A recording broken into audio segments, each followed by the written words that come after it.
Pues si quieren pasamos a hablar un ratito ahora de la parte más teórica del programa, porque hemos visto artículos bueno, sobre todo en medios de comunicación de divulgación científica, según los cuales la paradoja de la información famosa esta, ¿no? Que hemos tratado abundantemente en Coffee Break, pues podría estar resuelta o en vías de resolverse, y además, bueno, cuando te pones a leer estos artículos te cuentan una historia, es decir, no es un momento eureka de que alguien llega y dice, ah, ya he resuelto la paradoja, ¿no? Sino como pues una serie de avances, ¿no? Van dando sugerencias, van dando indicios, y hay gente a día de hoy que piensa que ya no hay que hablar de la paradoja de la información del agujero negro. ¿Tú qué piensas, Gastón? ¿Hay paradoja o no hay paradoja? Eh, digamos, hay gente que discute acerca de la nomenclatura, si es una paradoja o simplemente un puzzle, como le dicen por ahí, ¿no? Un problema. Y yo creo que uno podría hablar de paradoja en algún sentido, pero tiene que situarse en algún momento histórico de cómo se la formuló, porque se la fue formulando desde el 76 en adelante de varias maneras. Y yo creo que a partir de principios de los 90, cuando Page dio una posible vía por donde podía venir la solución, ahí fue donde se volvió una paradoja. Y es en torno a esa segunda forma de expresarla, de expresar el problema del que voy a contar un segundo, donde es el problema que la gente está resolviendo hoy. Verdaderamente hubo quizás los avances más importantes en tratar de resolverla, y los resultados más importantes vienen de los últimos año y medio, 2 años. No obstante, no es un resultado completo. Hay algunas cosas que todavía uno podría decir, bueno, uno se queda con cierto saber qué pasa microscópicamente. Pero déjame que cuente cuál es el problema y luego Ujú. decidimos entre los cuatro o con nuestros amigos ahí si es o no una paradoja, ¿no? Al Votamos, hacemos, principio, hacemos una encuesta de Twitter para ver si claro, esto es una paradoja. exactamente, con eso decidimos todo. ¿Está bien? Exacto. Bueno, no, la idea nace a partir del principio de los 70, 73, 74, cuando Hawking mostró que los agujeros negros radian, demostró matemáticamente que los agujeros negros radian. Ese cálculo de Hawking, si bien la radiación de los agujeros negros es extremadamente tenue y por ende totalmente lejos de nuestro alcance tecnológico, incluso actual, el cálculo de Hawking es impoluto en cuanto a las hipótesis que usa. Usa la teoría de la relatividad, una teoría muy comprobada experimentalmente, y la teoría cuántica de campos, en un régimen en el cual, cuando el agujero negro es lo suficientemente grande, no, es un objeto macroscópico, no hay razón por la cual dudar de ninguna de las dos teorías. El cálculo es impoluto y en efecto nos dice que los agujeros negros radian a muy, muy, muy baja frecuencia, pero radian. Perdón, muy, muy baja temperatura. Es un objeto incandescente, pero a temperatura muy baja. ¿Cuál es esa temperatura? Es en el agujero negro más caliente que puede haber, que son los más pequeños, porque la temperatura es inversamente proporcional a su tamaño, o sea, a su masa. La temperatura es de 0,1 microkelvin, o sea, es 10 a la menos 7 Kelvin, muy cerca del cero absoluto, indetectable, mucho menor que la temperatura promedio del universo, que es 2, tantos Kelvin. Entonces uno dice, bueno, no podemos detectarla experimentalmente, pero esa temperatura no hay ninguna razón para dudar del cálculo teórico de Hawking.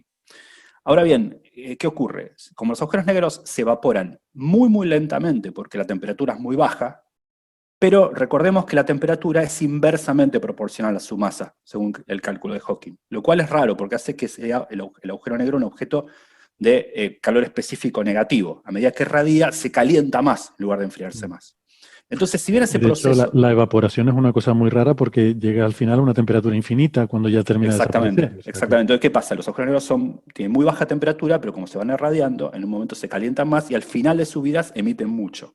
Entonces la pregunta es, ¿cuánto es lo que hay que esperar para llegar al final de la vida de uno? Bueno, los cálculos son sencillos de hacer porque la radiación de un agujero negro, y este es un punto esencial para entender la paradoja, es térmica, es decir, es exactamente la de un cuerpo negro. Es decir, no emite ningún tipo de información, emite solamente en función de su temperatura.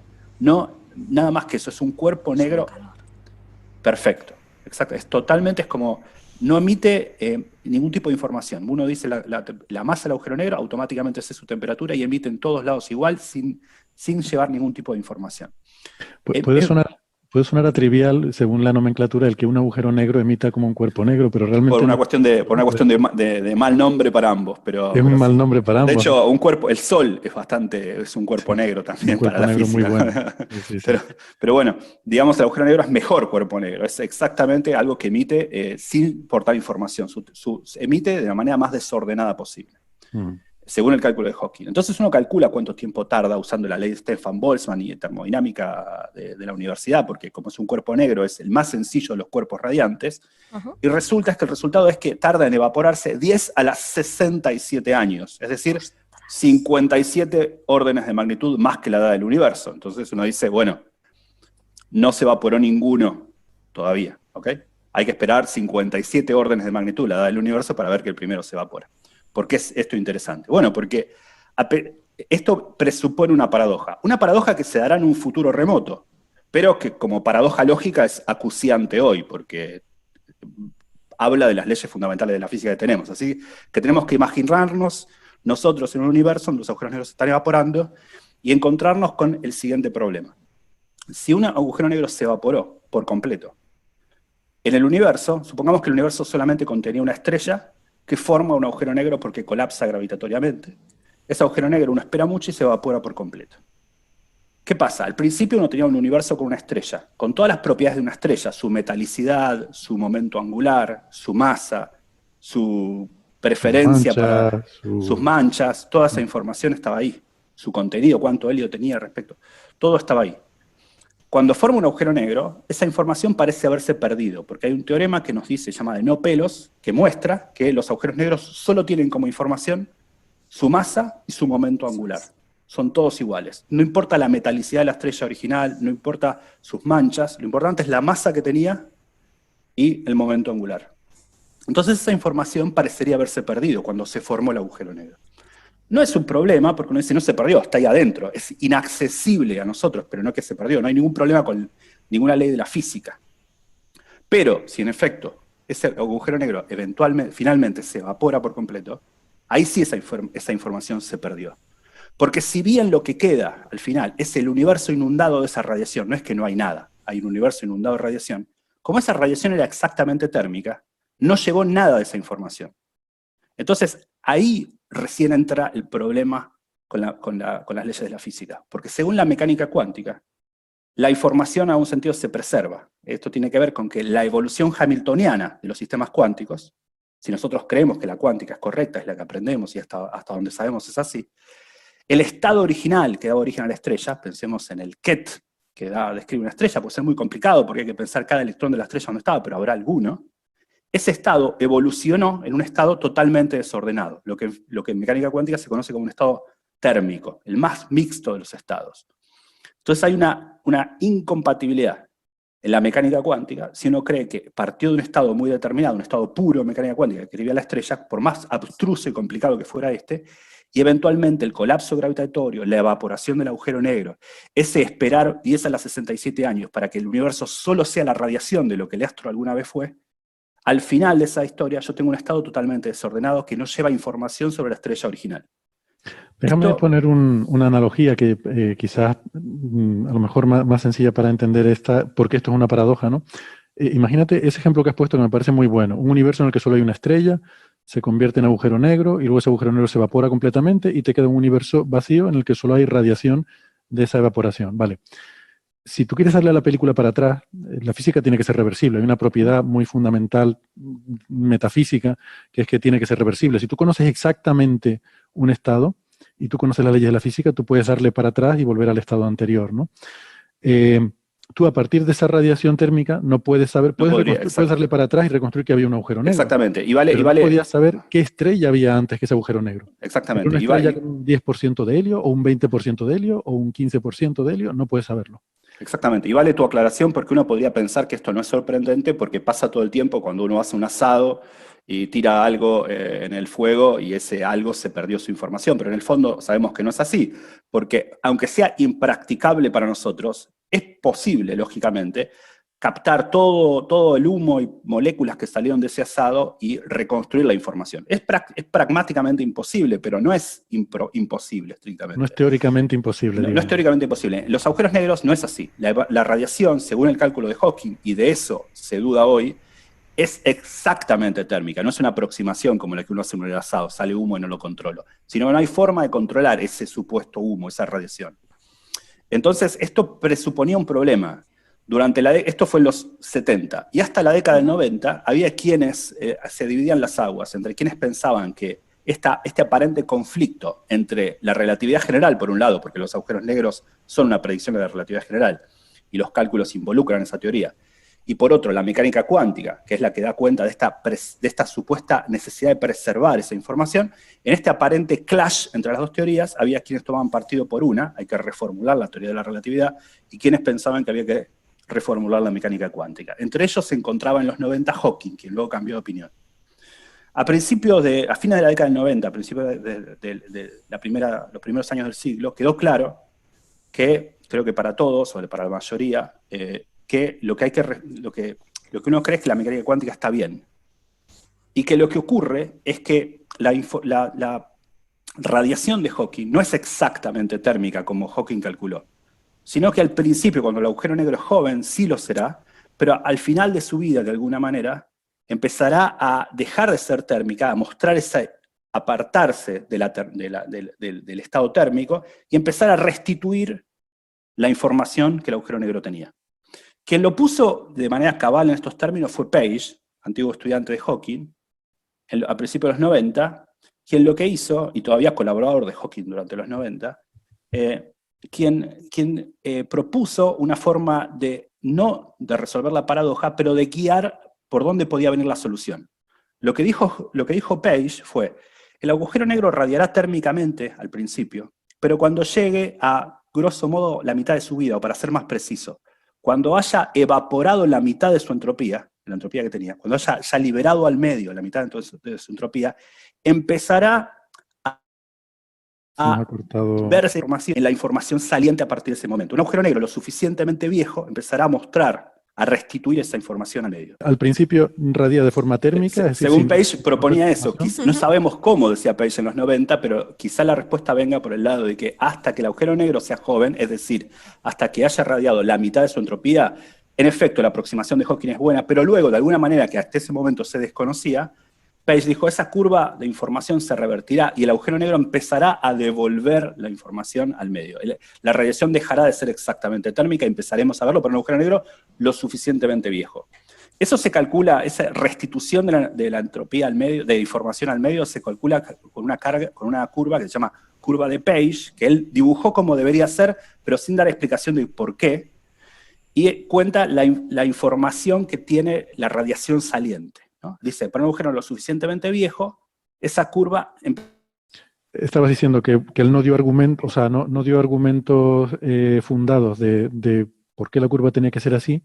Bueno, sí, que dio argumentos, pero no la calculó, ¿no? Entonces, exactamente. La curva tiene que ser, al principio, aumentar la información, o sea, al principio no emite nada de información, y luego llega un momento, claro. Sí, y luego cambia ese sentido de la curva y empieza a descender. Claro, eso es, la curva hace como información, mucha información es poca entropía, que dice primero que de la radiación y luego baja, es decir, primero no da mucha información y luego empieza a darla. El problema acá, y acá es donde recibe el verdadero nombre de paradoja, es porque ese revertir el proceso, cuando la radiación comienza a dar información al medio, se da cuando el agujero negro todavía es grande, pero no al final de su vida, digamos grosso modo la mitad de su vida.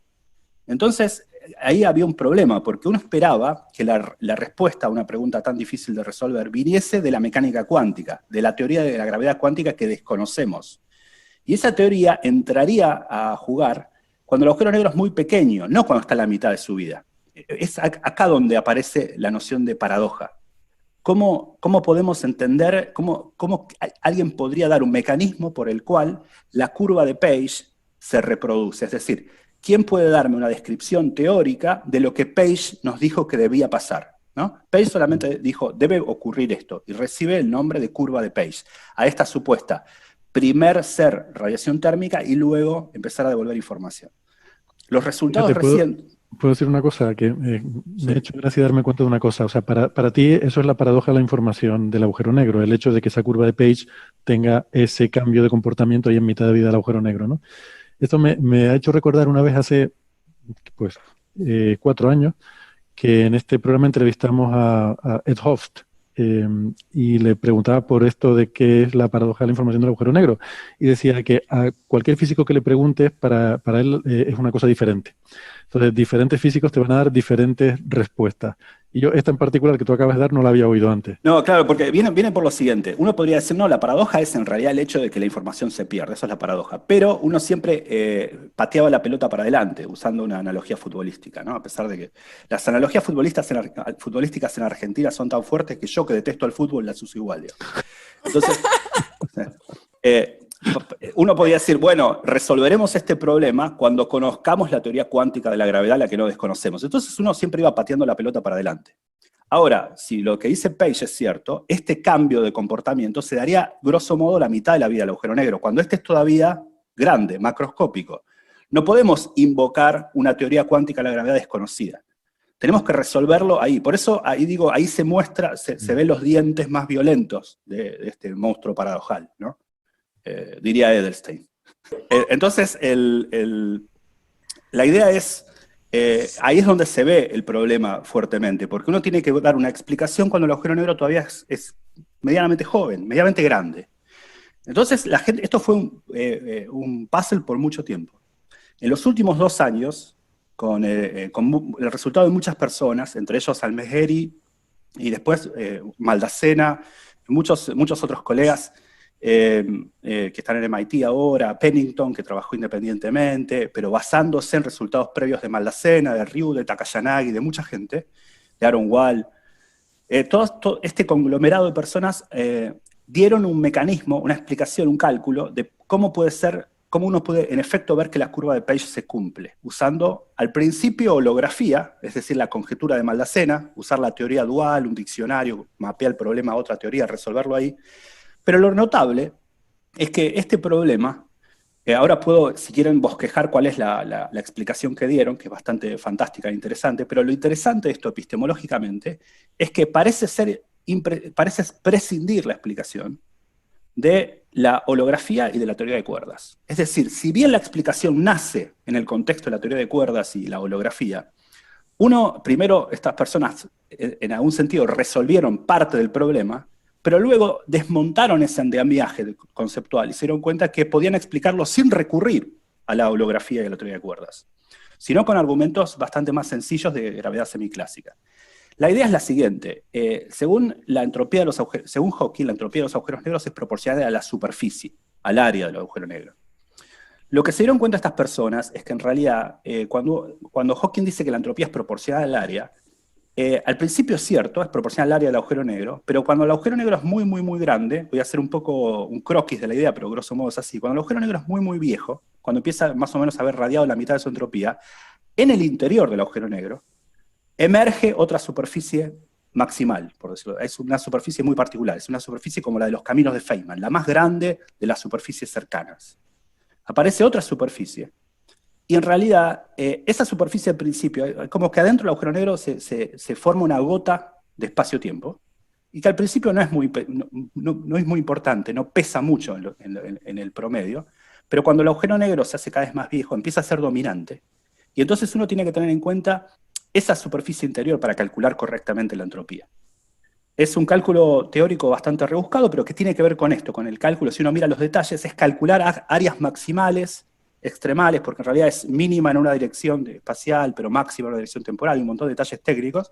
Pero la idea es que el agujero negro, cuando es lo suficientemente viejo, en su interior, aparece un área, una superficie, que también hay que calcular, y hay que tenerla en cuenta para el cálculo, y que Hawking no la tuvo en cuenta. Al principio, esa área, cuando el agujero negro es joven, no es muy dominante en el cálculo. Pero para un agujero negro lo suficientemente viejo lo es, y eso revierte, cuando uno calcula y tiene en cuenta esa área que existe dentro del agujero negro, la curva se revierte y en efecto uno recupera, teniendo el cálculo en cuenta, en el cálculo esa área, esa superficie interior, que el agujero negro empieza a devolver información al exterior. Esto igual no es, por eso en efecto reproduce la curva de Page perfectamente, Ahora, esto no es una explicación microscópica de por qué. Uno está diciendo, bueno, con artilugios matemáticos, usando holografía, usando otras cosas, me doy cuenta que en el interior del agujero negro aparece un nuevo ente matemático que tengo que tener en cuenta en mi cálculo, lo tengo en cuenta y en efecto reproduzco la curva de Page. Otras Te puedo preguntar una personas... cosa sobre esa superficie maximal que aparece dentro, ¿no? Y ese, yo no estoy seguro si he entendido bien lo que yo he leído sobre este tema, entonces aprovecho para preguntarte. Es algo así como que dentro del agujero negro aparece otra superficie Exacto. interior, dentro de la cual el espacio que hay dentro de esa superficie no es parte del agujero negro. Que de alguna Exacto. forma está dentro del horizonte, geométricamente, en esa geometría, Sí, sí, pero no es parte del agujero. Es como si el agujero negro se convirtiera en una capa, empieza a convertirse en una capa esférica. exacto. Sí, es Eh, una, es Como una si le forma de decir. saliera una concha ahí en Exacto, medio. es como, hay por eso decía yo como una gota, es más, muchos físicos les gusta comparar esto con una suerte de transición de fase, de una suerte de condensación de una gota dentro del interior del agujero negro, llegado el tiempo donde el agujero negro radió la mitad de su entropía original. Es como que hay una pero, transición de fase entero, en donde aparece una superficie, en efecto, donde hay un espacio que no es parte del interior del agujero negro. que no es parte del interior del agujero negro. Quiere decir que ese espacio no sería accesible a partículas que están en el agujero negro. Claro, sí, exactamente. Digamos, ¿no? Por ejemplo, en paralelo con esta forma, usando holografía de pensar estas superficies y eso, hay gente que hizo un cálculo, si se quiere, más pedestre, que es retornar a la teoría semiclásica de la gravedad y hacerle... Perdona un momentito, Gastón, porque me estoy dando cuenta ahora de que tenemos que despedir a Alicia, que me decías que tenías otra reunión justo ahora. Tengo otra reunión, pero acabo de escribir para decir que va a llegar 5 minutos tarde, porque esto está muy interesante. Es que mola un montón. Bueno, esperemos que no haya nadie que escuche este programa en esa reunión. Por un Vale, buen motivo. pues tú me avisas cuando, Sí, sí. cuando tengas que irte inexcusablemente. Vale, Sí, pues sí. disculpa, Gastón. No, lo que decía es que hay gente que hizo el cálculo como aproximado directamente como en gravedad cuántica. ¿Qué sería hacer gravedad cuántica? Porque uno no tiene una teoría de gravedad cuántica. Entonces, ¿qué es hacer gravedad cuántica cuando uno no tiene una teoría de ella? Uno sabe a qué la teoría cuántica tiene que aproximarse. Uno sabe que clásicamente tiene que ser la relatividad general.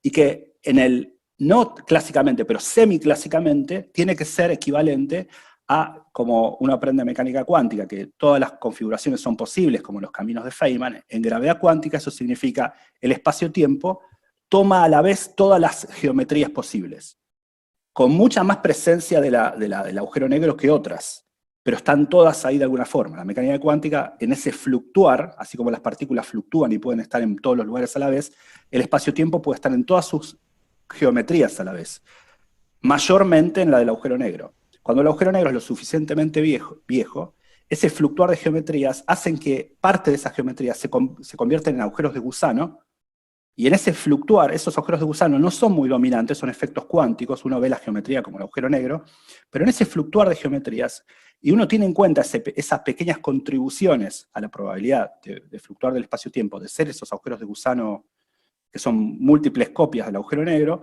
uno puede nuevamente mostrar de esa manera que en efecto, cuando el agujero negro es lo suficientemente viejo, ese oscilar de la geometría empieza a ser dominante y que la radiación se pierde, se va del agujero negro. Es otra forma de obtener el cálculo y que otras personas como Marolf, y hay un artículo muy bonito de Marolf y Harlow de la semana pasada sobre esto. Lo interesante para mí epistemológicamente es que todo esto nace en el seno de la teoría de cuerdas como la holografía. Hicieron todo este andamiaje teórico para calcular y después se dieron cuenta que muchos de esos ingredientes eran per se, estaban ahí sin necesidad de la holografía de teoría de cuerdas y lo desmontaron. Entonces hoy tiene una explicación uno que incluso es independiente de la teoría de cuerdas. Uno puede leer estos artículos sin conocer teoría de cuerdas. O sea, puede estar estudiando loop quantum gravity o otro tipo de cosas y decir, bueno, a ver, cuando uno si no se pone a hacer cosas demasiado técnicas de cómo calcular la curva, la superficie Ryuta-Kayanagi, minimizando en el espacio, maximizando el tiempo, puede ser técnico, pero los últimos papers son más claros que los primeros, ¿no? Sí. Pues la gente se está dando cuenta que no estábamos calculando bien. La idea es, Hawking estaba en lo cierto en casi todo. Pero, por decirlo de alguna forma, el área de la superficie que es proporcional a la entropía, no siempre es la del agujero negro. Para un agujero negro lo suficientemente viejo, es también esa que aparece adentro. Ese sería un poco el resumen de por dónde viene matemáticamente la explicación. Y son capaces de reproducir esta curva de Page que dice, un agujero negro que haya radiado ya la mitad de su entropía es lo suficientemente viejo como para empezar a restituir al medio esa información que tenía guardada. Vale, es que tengo muchas preguntas, no quiero acapararlo tampoco, pues igual Sara y Alicia también tienen preguntas. Déjame hacer solo una más y ya les dejo a Sara y Alicia que pregunten lo que quieran. Entiendo entonces, a ver, uno de los grandes problemas de cuando pensamos en qué pasa con la evaporación de los agujeros negros es que si vemos estas partículas que son emitidas en la radiación Hawking como pares partícula-antipartícula, que por tanto están entrelazadas, que hay un entrelazamiento entre la partícula que es emitida hacia el exterior y la que cae hacia el agujero negro, ¿no? Y existe una entropía de entrelazamiento que al principio, pues, en esa curva de Page, pues, es total el entrelazamiento entre las partículas que salen y las que quedan dentro, ¿no? Luego, he entendido bien entonces que cuando se forma ese volumen interior que está desconectado del agujero negro, empiezan a aparecer partículas que ya no están entrelazadas con partículas del agujero negro, sino que quizás su par estaría en ese otro volumen interior. Exacto. Es así, y entonces se están emitiendo partículas que ya no están entrelazadas con el propio agujero negro y por tanto no están llevando esa información. Exactamente, porque esa información que quedaba atrapada al agujero negro tenía que ver, solamente, lo dijiste muy bien, solamente podía repetirlo, nada más, es exactamente eso que dijiste. Uno puede pensar como que esa radiación que sale, originalmente uno creía que estaba entrelazada en el sentido cuántico, de entrelazamiento, entanglement, con una partícula del interior del agujero negro. La pregunta, lo que se dieron cuenta estas personas, es que esta emergencia de esta superficie interior del agujero negro hace que se rompa ese entrelazamiento con algunas partículas de la radiación, con alguna porción de la radiación. ¿Por qué? Porque esas partículas de adentro ya no son parte del agujero negro, ¿no?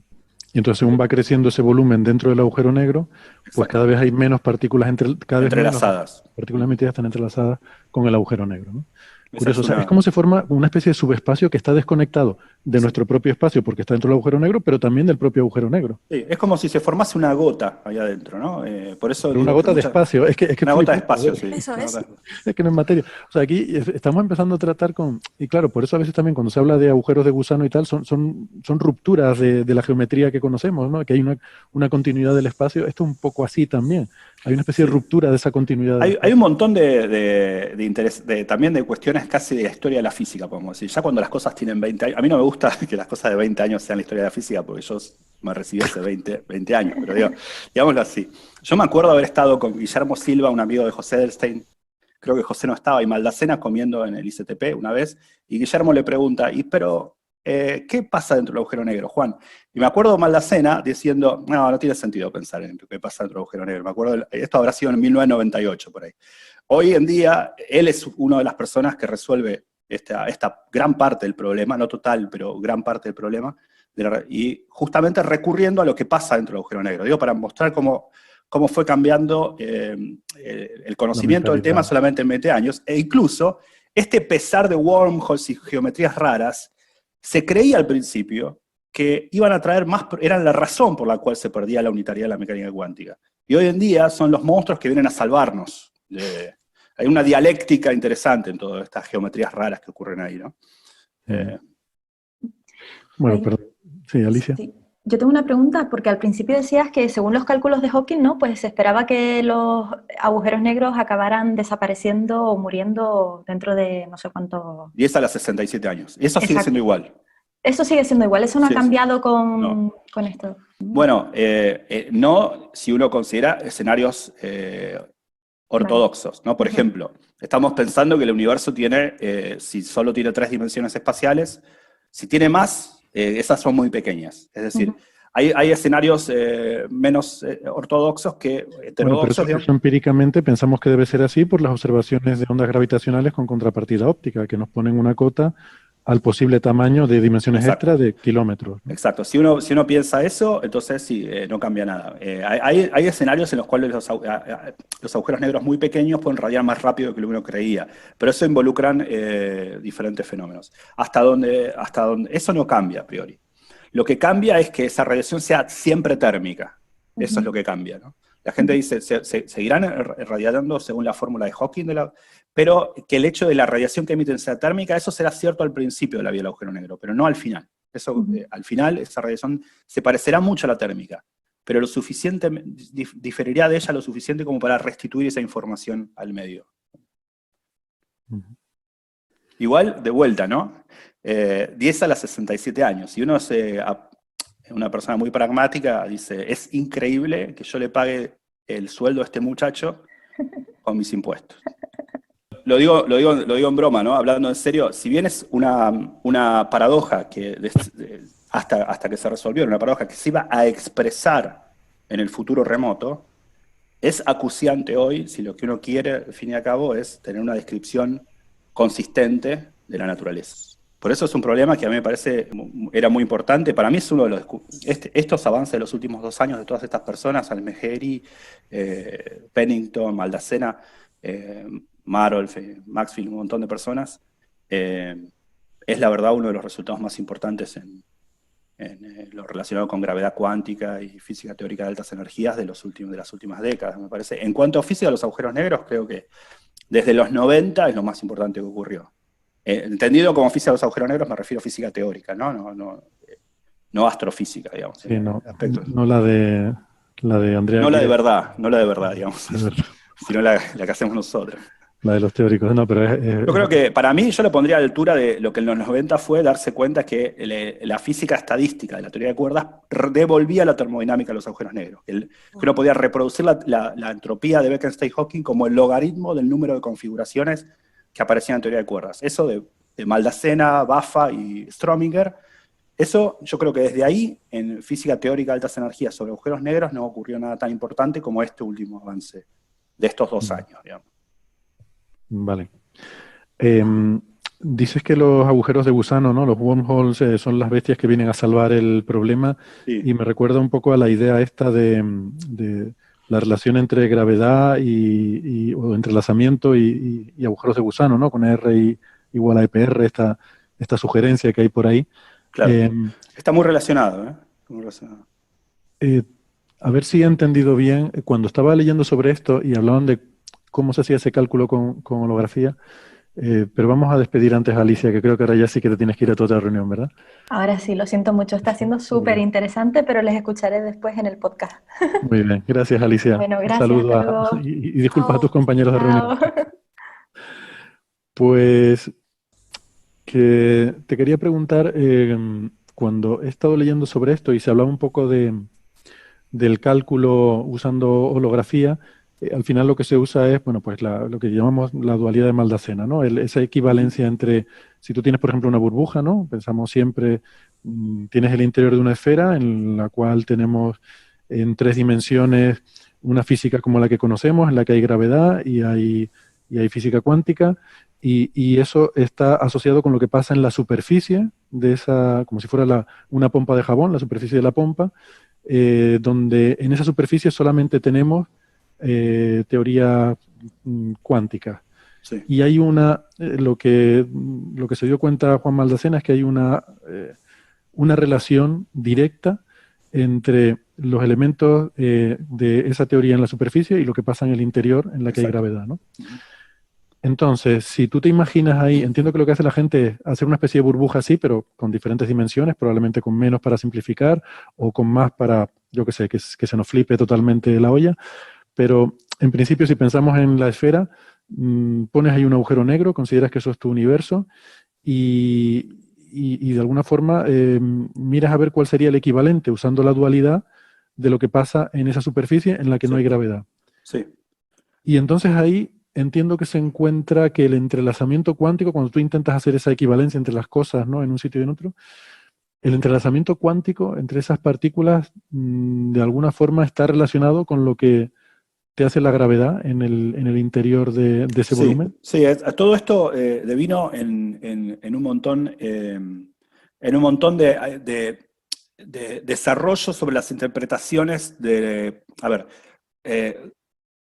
lo que es la conjetura de Maldacena para entender esta relación entre la teoría de gravedad que existe en el seno de este espacio y la teoría dual, la que es equivalente, que vive solamente en la superficie de esta esfera, en el borde del universo en el que nosotros somos, al principio esto se expresaba diciendo, bueno, a ver, nosotros vivimos en un mundo en el cual hay agujeros negros y hay cosas, conejos y personas y qué sé yo, y toda la dinámica que ocurre en nuestro mundo, que en particular tiene gravedad, es equivalente, está codificada en una superficie que sería la bóveda que en infinito envuelve nuestro espacio. Por esto se conocía como teoría holográfica, ¿no? Todo lo que ocurre en nuestro espacio, con gravedad y todo, en realidad está codificado en una superficie de una dimensión menos, que sería el borde infinito de nuestro espacio. Hoy, en relación a todos estos avances de cómo entender, en particular, la física de los agujeros negros en este volumen, en este mundo en el que nosotros vivimos, se piensa como que lo que ocurre en este espacio en el que existe la gravedad está codificado en el borde como información, como una teoría de la información, donde entonces estos desarrollos llevan a replantear qué significa la conjetura de Maldacena, esta relación entre lo que ocurre en este mundo de gravedad y lo que parece estar codificado en esa bóveda infinita que es su volumen, ¿no? Su esfera infinitamente lejana. La idea es que parece ser que se puede expresar como que todo nuestro espacio-tiempo no es sino una noción emergente del entrelazamiento cuántico de los estados en esa teoría que existe en la superficie. Es como si el espacio-tiempo no fuese fundamental, sino una suerte de paráfrasis de esa información codificada en forma de entrelazamiento cuántico en la frontera de este espacio que está en infinito, ¿no?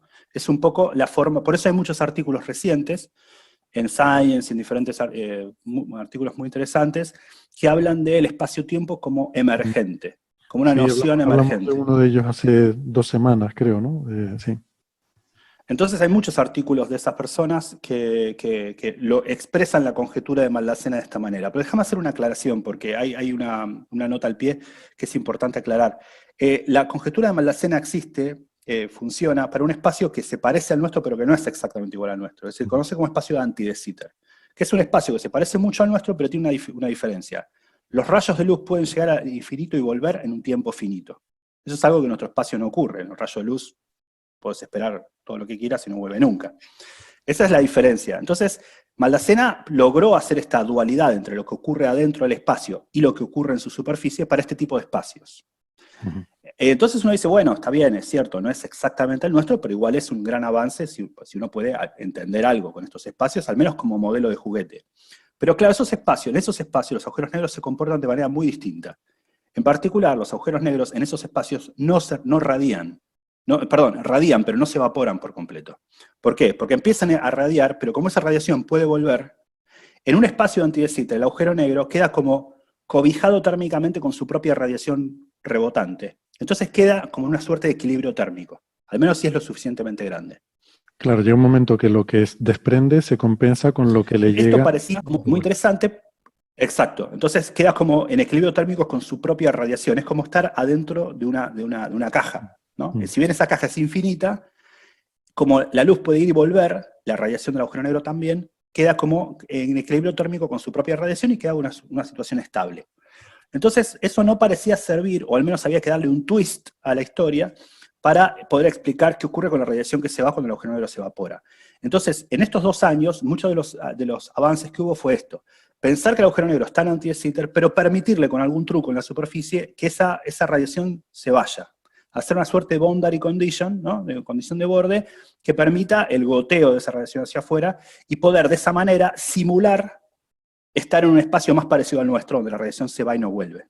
Ese es uno de los aspectos técnicos, de los detalles técnicos de todo este cálculo que estaba contando antes, de cómo usar la conjetura de Maldacena, pero de qué manera, de una manera inteligente y responsable, es decir, y emulando lo más que se pueda el espacio en el que vivimos. En particular, poniendo una suerte de válvula de escape para la radiación, para que, aunque uno trabaje en Anti-de Sitter, no permitirle que rebote toda, ¿no? Se pueda ir.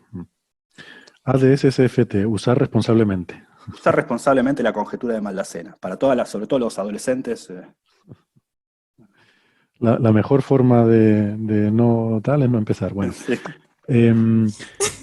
Entonces, por aclarar una confusión que creo que yo tenía y que quizás puede ser clarificadora a lo mejor para otros oyentes. Entonces, cuando oímos esto de que el espacio-tiempo emerge del entrelazamiento cuántico, no estamos hablando del entrelazamiento cuántico en nuestro espacio, entre partículas, objetos de nuestro espacio, así como lo vemos, sino de ese espacio dual que en principio Sí. no Es una abstracta. idea muy interesante, pensar que nuestro espacio, en el fondo, todo lo que sentimos en el sentido más estricto de la palabra, ¿no? La gravedad, los afectos, todo nosotros no somos más que, según la teoría holográfica, nosotros en realidad somos, esta percepción tridimensional que tenemos está codificada en el borde de nuestro espacio y somos solamente información. El espacio y el tiempo son nociones emergentes. Es un poco si se quiere, no quiero decir la exageración porque tiene una cierta connotación peyorativa, pero digo, llevar al extremo esta idea de la conjetura de Malacena, pero hay modelos de juguete O en el que viceversa, funcionan. o lo contrario también, porque la conjetura los pone en igualdad, ¿no? No dice que Exactamente. uno es el reflejo del otro. Sí, También puede ser que el otro sea el reflejo del Yo nuestro. sería partidario de esa forma de decirlo, pero entiendo que hay como diferentes compromisos ontológicos con eso. Uno pregunta dentro de la comunidad y hay quienes creen que una de las dos descripciones es más fundamental que la otra, ¿no? Yo no creo que sea así, y creo que muchos otros, creo que incluso diría que Malacena tampoco. Es que llamarlo dualidad da a entender. Es una dualidad. Ambas descripciones tienen que ser completas per se, solo que como son equivalentes, a veces es fácil trabajar con una, a veces es fácil trabajar con la otra, pero ambas son completas en algún sentido. Esa sería mi visión Me pregunto si hay un flatland, un mundo de dos dimensiones donde no existe la gravedad y unas criaturas que son reflejo de nosotros se están preguntando si esta conjetura, esta dualidad que han encontrado implica que existe una especie de... Sí, así como se llama el cuento de Borges, las ruinas circulares, ¿no? Que uno sueña a alguien, pero después se da cuenta que es uno el soñado, o al menos se pregunta. Uno puede pensar lo mismo, ¿no? Una teoría volumétrica que diría que el universo en realidad es un volumen y nosotros somos el reflejo de ese volumen. De hecho, muchos cálculos que se pueden hacer exactamente, muchos de nosotros trabajamos en eso, trabajamos en modelos más sencillos, donde uno piensa que la gravedad existe solo en el plano, es decir, donde el espacio-tiempo no tiene 3 dimensiones, sino 2 y el tiempo, y entonces su borde es solamente una dimensión menos, ¿no? Para hacer los cálculos ahí, porque la conjetura de Malacena es muy general, dice, cualquier teoría que uno tenga gravedad en D dimensiones puede ser emulada con una teoría de una dimensión menos, D-1, que vive en el borde de la primera, ¿no? Pero es muy interesante esta idea del espacio-tiempo como una noción emergente, cosas que remiten incluso a la filosofía del siglo XVIII, ¿no? Esta idea de Kant, ¿no? De que el espacio y el tiempo son estas cosas que pone el sujeto, ¿no? No existen más allá de ahí. A mí me parece interesante esta forma de pensar las cosas, y hay modelos de juguete simplificados, donde la gente hace los cálculos. Por ejemplo, hay un montón de cosas que se llaman tensor networks, que en lugar de pensar el espacio-tiempo hacen como interconexiones de redes de tensores, y emulan el espacio-tiempo ahí, y en efecto ven que todas las propiedades geométricas de adentro se pueden pensar como entrelazamiento de teorías de afuera. Es como que todo el espacio-tiempo en el fondo es información en una teoría que vive en el borde. Eso es una teoría, una idea muy interesante, donde hay mucha gente trabajando actualmente en esto. Y desde ese punto de vista no tendría por qué ser continuo. Podría haber estos espacios disjuntos, como la gota que hablábamos dentro del agujero negro. De hecho, es así. Tu intuición es muy correcta, porque muchos de los resultados que la gente hace es esto. Por ejemplo, supongamos que es así, que el espacio-tiempo las propiedades geométricas son el entrelazamiento de la teoría que vive en el borde, ¿no? Este es nuestro espacio-tiempo, es lo que este disco, y lo que ocurre en el borde es la información replica todo, como un holograma. ¿Qué ocurre si rompo el entrelazamiento entre la mitad del disco y la otra mitad del disco, de sus bordes? Bueno, el espacio-tiempo de adentro se deshace. Uno puede mostrar que la unidad del espacio-tiempo, el hecho que tiene regiones causalmente conectadas, está en relación con que en el borde de esas regiones las cosas están entrelazadas. Por ejemplo, un resultado de los primeros de esta forma de pensar es de 2001, del mismo Maldacena. A mediados del 2001, me acuerdo que él escribió un artículo que se conoce como, el título es algo así como Agujeros negros eternos en Anti-de Sitter, en el que muestra que uno puede pensar un agujero negro y otro que comparten el interior, lo que se conoce como puente Einstein-Rosen. Un agujero negro en realidad es como un agujero negro eterno, donde hay dos partes exteriores que no se pueden conectar, pero uno puede entrar al interior de uno, al interior del otro, y comparten el interior. Él mostró que esa configuración se puede pensar como dos teorías distintas. Una vive en el extremo, en el borde del espacio que rodea uno de los agujeros negros. La otra vive en el borde del espacio que rodea al otro agujero negro. Estos dos agujeros negros están en universos disconexos, solo comparten su interior. Y uno puede mostrar que esa configuración geométrica equivale al hecho de que la teoría que rodea a uno y la teoría que rodea al otro están entrelazadas, aunque no interactúen entre sí, están entrelazadas. Entonces es una forma, en un ejemplo concreto, de mostrar que el entrelazamiento en la teoría del borde es lo que construye las propiedades geométricas de la teoría de adentro, lo cual es pero para que estén entrelazadas en algún momento han tenido que interactuar, ¿no? Claro, si uno quiere formarse estas cosas, de alguna manera tuvo que haberlas entrelazadas. Uno dice, bueno, por ejemplo, qué sé yo, las partículas entrelazadas, los pares EPR, pueden estar extremadamente lejos. Bueno, pero por lo general uno se los hace haciendo decaer la misma partícula para que hayan salido entrelazadas. Y de alguna forma, esto es qué ocurre cuando tuvieron que estar juntos en algún momento para que compartan propiedades. Claro, esto es, dada la situación, entonces ocurre tal cosa. Ahora la pregunta es cómo construir ese tipo de entrelazamiento. Claro. ¿No? Por eso es que uno sabe que los agujeros negros que hay en el universo no son de tal suerte. Ninguno de ellos comparte el interior con otro, aunque estén separados. ¿Por qué? Porque su genealogía no pudo haberlos hecho entrelazar, pero digamos, ¿no? Curioso, pero no son los agujeros negros los que tendrían que estar entrelazados, sino sus objetos duales. Exacto. Aquella teoría que vive en el remoto borde del universo en el que cada agujero negro vive. Exacto. Que a lo mejor esos objetos duales sí que han interactuado, pero los agujeros negros estaban lejos. Es difícil imaginarse cómo funciona esto. Es difícil imaginarse, pero lo bueno de todo esto es que no necesariamente uno tiene que pensar que esto de verdad ocurre, sino que justamente usa esto como herramientas para resolver problemas que hacen solo el agujero negro de adentro, ¿no? Lo usa como herramienta matemática, más allá del compromiso ontológico que uno tenga con que no, esa teoría existe, a una de Brana o algo por el estilo, ¿no? Tengo que aprender a hablar como tú. El compromiso ontológico es una... Suena bien, ¿no? Sí, yo me aprendí 4 o 5 palabras para sonar inteligente cuando tenía 16 años o 17 y con eso vengo cabalgando.